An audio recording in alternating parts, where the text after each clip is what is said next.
নমস্কার বন্ধুরা, আমি সুস্মিতা বাংলা ক্যানভাস চ্যানেলে সকলকে স্বাগত জানাই।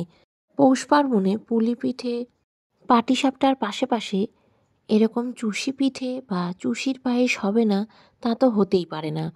এর আগে আমি কিন্তু আপনাদের সাথে অনেক রকমের পিঠে পায়েস শেয়ার করেছি। আজ আপনাদের সাথে শেয়ার করব সংক্রান্তি স্পেশাল চুষি পিঠের পায়েস। মকর সংক্রান্তিতে নতুন চালের গুঁড়ো, নলেন গুড় বা পাটালি গুড় আর নারকেলটাই বেশিরভাগ খায়। আর চুষির পিঠে এটা হচ্ছে একটা অন্যতম, খেতে হয় অত্যন্ত সুস্বাদু। আসুন দেখে নেওয়া যাক কীভাবে চুষিটা বানানো হচ্ছে আর তার থেকে পায়েস তৈরি করছি। চুষির পায়েস বানানোর জন্য কড়াইতে 1 কাপ জল দিয়ে দিয়েছিলাম। গ্যাসের ফ্লেমটাকে লোতে রেখে দিয়ে দিয়েছি 1 কাপ চালের গুঁড়ো। এবার জলের সাথে চালের গুঁড়োটাকে খুব ভালো করে মিশিয়ে নিতে হবে। খুব ভালো করে এরকম জলের সাথে চালের গুঁড়োটাকে মিশিয়ে নিয়েছি। আর এবারে এর মধ্যে অল্প ঘি দিয়ে দিয়েছি। ঘি দিয়ে এটাকে ভালো করে মিশিয়ে নিচ্ছি। মেশানো হয়ে গেলে এইভাবে একটা থালাতে তুলে নেব।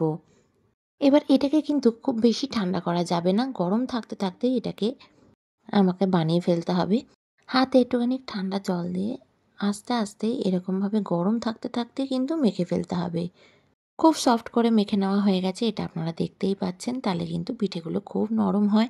যেখানে আপনারা এই পিঠেগুলো তৈরি করবেন সেখানে অল্প চালের গুঁড়ো ছড়িয়ে দেবেন। তারপরে এরকম অল্প অল্প টুকরো কেটে এইভাবে হাতের সাহায্যে হাতের তালুতে একটু প্রেশার দিয়ে এরকম ইজিলি চুষি বানিয়ে ফেলতে পারবেন। এরকম অল্প অল্প ডো টেনে নিয়ে এরকম হাতের সাহায্যেই চাপলে পরে খুব সুন্দর একটা চুষির শেপ আমরা দিয়ে নিতে পারবো।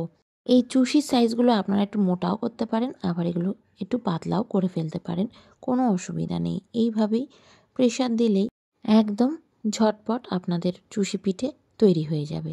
আর অল্প অল্প করে টানবেন আর এইভাবে হালকা হাতে একটু চাপ দিলে এগুলো তৈরি হয়ে যায়। এখানে কেটে নিয়েছি কিছু পাটালি গুড়। পাটালি গুড়টা আমি নাইফ দিয়ে কেটে নিয়েছি। আর এখানে একদম চুষির পিঠে রেডি।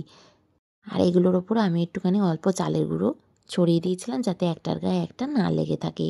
আর এখানে একটা কড়াইতে আমি 750 ml মতো দুধ নিয়ে নিয়েছি। এবার দুধটাকে একটু জাল দিয়ে দিচ্ছি আর অল্প 1 বাটি দুধ ঠান্ডা থাকা অবস্থাতেই আমি তুলে নিয়েছি। ভালো করে দুধটাকে আমি জাল দিয়ে নিয়েছি। এবারে আমি এর মধ্যে ঢেলে দিলাম চুষির পিঠেগুলো। ঢেলে এবার ভালো করে এইভাবে মিশিয়ে নিচ্ছি। চুষি পিঠাটা দেওয়ার পরে এইভাবে খুব ভালো করে নাড়াচাড়া করে নিতে হবে। এই চুষি পিঠা হতে কিন্তু একদমই সময় লাগে না, খুব তাড়াতাড়ি চটজলদি হয়ে যায়। দুধে দেওয়ার পরে 4 থেকে 5 মিনিটের মধ্যেই চুষি পিঠাটা একদম তৈরি হয়ে যায়। এবার আমি নিয়ে নিয়েছি 1 প্যাকেট গুঁড়ো দুধ। আগে থেকে আমি হাফ বাটি দুধ তুলে রেখেছিলাম, তার মধ্যে আমি এই পাউডার দুধটা মিশিয়ে দিচ্ছি।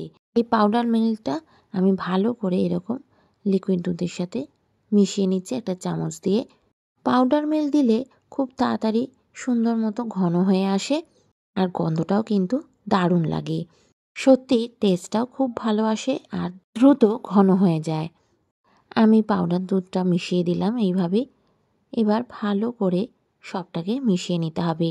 আর আমি একটু হাই ফ্লেমে দুধটাকে ফুটিয়ে নিচ্ছি। একটু হাই ফ্লেমে ফোটাতে হবে, আর যদি ওপর থেকে সর এসে যায় সেটাকে এইভাবে আমরা কাটিয়ে দেব। মোটামুটি হয়ে এসছে। এবার এর মধ্যে আমি দিয়ে দেব পাটালি গুড়টা যেটা আমি কেটে রেখেছি।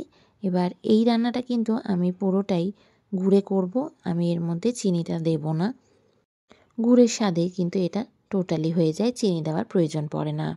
আর এটাকে ফ্লেভারফুল করার জন্য দিয়ে দেব কিছুটা পরিমাণে নারকেল কোড়া। আপনাদের কাছে নারকেল থাকলে আপনারা নারকেল কোড়া দেবেন। আর যদি আপনাদের কাছে নারকেল না থাকে তাহলে ডেসিকেটেড কোকোনাট দিতে পারেন। নারকেল দিয়ে ভালো করে এইভাবে মিশিয়ে নিতে হবে। আপনাদের কাছে অনেক সময় নারকেল থাকে না, তাহলে এই ড্রাই কোকোনাটটা অবশ্যই ইউজ করতে পারেন। এতে করে চুষির পিঠে খেতে কিন্তু খুব মজাদার হয়। একবার এইভাবে চুষি পিঠে বানিয়ে দেখবেন, বারবার এইভাবেই বানাতে ইচ্ছা করবে। আমাদের চুষি পিঠে একদম রেডি হয়ে গেছে। আরও 5 থেকে 6 মিনিট এটাকে খুব ভালো করে কুক করে নিয়েছি একটুখানি হাই ফ্লেমে। আর দুধটাও কিন্তু অনেকটাই গাঢ় হয়ে গেছে, এইভাবে ঠিক করে নিয়েছি। আর চুষি পিঠাগুলো একদম ভালো মতোই সিদ্ধ হয়ে গেছে, তৈরি হয়ে গেছে। আর দেখতেই পাচ্ছেন পিঠেগুলো কিন্তু একদম উপরে ভেসে উঠেছে। তাহলেই বুঝতে পারবেন আপনাদের পিঠেগুলোও তৈরি হয়ে গেছে আর পায়েসটাও রেডি হয়ে গেছে। দেখতে পাচ্ছেন ওপরে ভেসে উঠেছে। এই সময় গ্যাসের ফ্লেমটা অফ করে দেবো। দেখুন দুধটাও কিন্তু একদম ঘন হয়ে গেছে। এবার একটা বাটিতে তুলে নিয়েছি। ঠান্ডা হয়ে গেলে এই দুধটা আরও গাঢ় হয়ে যাবে, আরও কিছুটা ঘন হয়ে যাবে। এই চুষি পিঠেটা দেখতে যতটা লোভনীয় হয়েছে, খেতে কিন্তু তার থেকে আরও বেশি মজাদার হয়েছে। এইভাবে যদি চুষি পিঠে বানিয়ে নেন তাহলে বাচ্চা থেকে বুড়ো সবাই কিন্তু এইটা খেতে খুবই পছন্দ করবে। আর চুষি পিঠা পরের দিন খেতে কিন্তু বেশি ভালো লাগে। যত বেশি পুরনো হয় তত বেশি এর স্বাদ বাড়ে। যতই দিন যায় এর টেস্ট আরও বেড়ে যায়। তৈরি হয়ে গেল খুব সহজ পদ্ধতিতে চুষির পিঠে। সবাইকে জানাই মকর সংক্রান্তির অনেক অনেক শুভেচ্ছা ও ভালোবাসা। এই সহজ পদ্ধতির চুষি পিঠের রেসিপি যদি আপনাদের ভালো লেগে থাকে অবশ্যই লাইক করবেন। চ্যানেলে নতুন হলে সাবস্ক্রাইব করে নেবেন। পাশে থাকা বেল আইকনটা প্রেস করবেন নতুন ভিডিওর আপডেটসের জন্য। ভালো থাকবেন, দেখা হবে নতুন রান্নার ব্লগে। টাটা।